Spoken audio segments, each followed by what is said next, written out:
health is definitely a high priority for me to make sure I implement my own self-care because I need to be the best version of myself before helping other people. And I'm glad I have that background in the health space because I could cook for myself, I could meal prep for myself, I could do all that stuff to myself and make sure I'm giving myself goodness so that during the week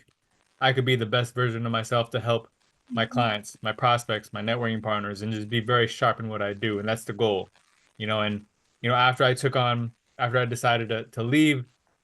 and not do the health thing anymore, I told my networking partners, and some of them were like, "Yeah, I mean, I'm not surprised. Like,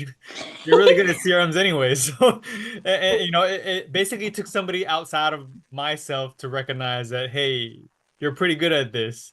But then I was kind of like held back, like, I don't know, like I don't know if I want to do this type of work, but I'm glad that that particular person, my first client, brought me to do it again because it renewed my enjoyment for technology.